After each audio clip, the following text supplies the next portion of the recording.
বাইরে বৃষ্টি হচ্ছে। এই বৃষ্টির মধ্যে আমি যে বিষয়টা নিয়ে কথা বলবো সেটা হলো জিনি সহগ।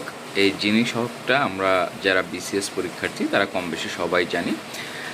জিনি সহগটা মূলত আয় বৈষম্য নির্দেশ করে। জিনি সহগের মান হয় 0 থেকে 1-এর মধ্যে এবং বর্তমানে বাংলাদেশের জিনি সহগ 0.499, যা নির্দেশ করে বাংলাদেশে উচ্চ আয় বৈষম্যের দেশে পরিণত হয়েছে।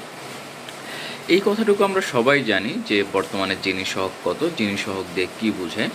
তবে ভাইভাতে কিছু প্রশ্ন আসে, সেই প্রশ্নগুলো কেমন হয়, একটু উদ্ভট টাইপের প্রশ্ন হয়।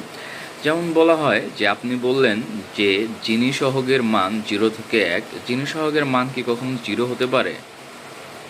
উত্তরটা কি হতে পারে?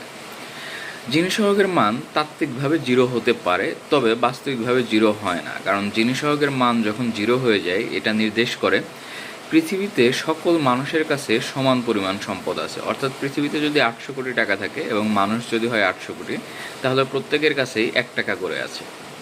আবার একইভাবে তাত্ত্বিক উপায়ে আমরা বলতে পারি যে জিনি সহগের মান কি 1 হতে পারে কিনা। কখনো তাত্ত্বিকভাবে হতে পারে, জিনি সহগের মান 1 হতে পারে, তবে বাস্তবিক অর্থে কখনোই জিনি সহগের মান 1 হওয়া সম্ভব না। জিনি সহগের মান তখনই 1 হয় যখন পুরা পৃথিবীর সকল সম্পদ একজন মাত্র মানুষের কাছে থাকে। তো ভাইবা বোর্ডে এই ধরনের ট্রিকি কোশ্চেনগুলো আসতে পারে। আপনারা এই ব্যাপারগুলো আরও একটু ডিপলি জেনে যাবেন। পাশাপাশি আরও একটু তথ্য দিয়ে রাখি, সেটা হলো যে জিনি সহগ যিনি আবিষ্কার করেছেন তার পুরা নাম কোরাদো জিনি এবং তিনি ইতালির একজন নাগরিক।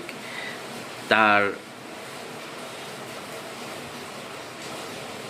পেশাভিত্তিক পরিচয়, তিনি হলেন একজন পরিসংখ্যানবিদ। ধন্যবাদ।